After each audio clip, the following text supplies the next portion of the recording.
Well, Gary, it's such a pleasure to meet you today. And what was your message during the workshop? The message today was about creating an engaged and healthy workforce. Okay. And why does that have to be a workshop in and of itself? Do people know how to do that? Well, it could be a conference in and of itself. The challenge has been, if you look at our conditions in America today, health is not improving.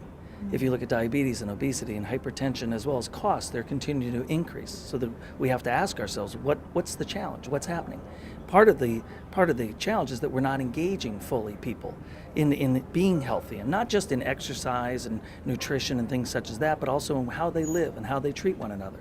So the topic of engagement is, how do we create a safe and caring environment that we can actually come to that place where I might engage you in considering healthier behaviors? Should that be a workplace issue, or is it more of a question for personal lifestyles and personal choices?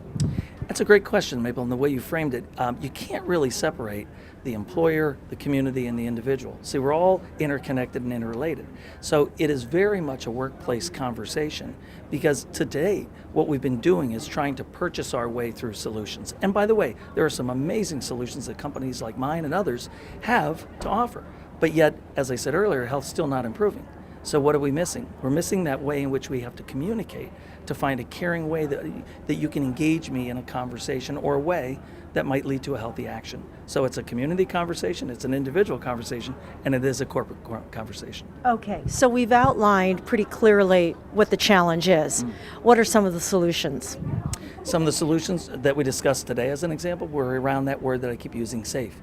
Creating in ways and environments, meaning in employer spaces, where people can actually share how they want to be engaged. So versus you telling me, listen, Gary, you need to eat better and you need to exercise, and I understand that you're Hispanic and that you may have some genetic components to this.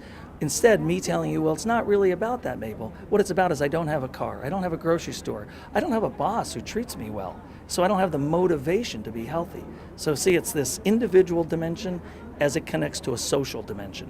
And that's a conversation that we talked about today, and coming up with solutions such as creating safe environments. Okay, and what would you term as a safe environment?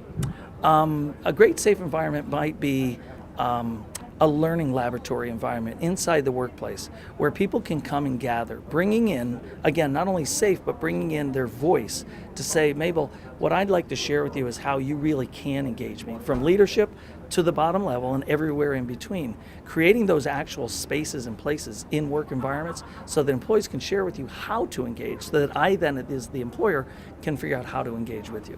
Okay. That's just one example. Okay, so in the end, I suspect that this will lead to cost savings but because people are not skipping work, they're being more productive, and that's a workplace issue, correct? What are some of the other benefits to keeping your employees well? And engaged. Well, and engaged. How's that? So there's multiple benefits that come from it, but let's go back to what the comment you just made. It not only reduces costs, so when I'm engaged and I actually change my behavior, regardless of what that is, not only am I reducing my costs, my productivity is going up. So the company earnings is going to go up, as well as my personal income might go up. Oh, by the way, I may live longer. I may have more love. I may have a better zest for life. I may be happy in my current role, and now I find a purpose in being. So not only has the individual and the corporation won that sort of economic challenge that we face today, so has our community. Because the better I am and the better the workplace is, the better the community is, and vice versa. So it's a triple, really, aim of shared value. But it is a new conversation to be having. It's not easy.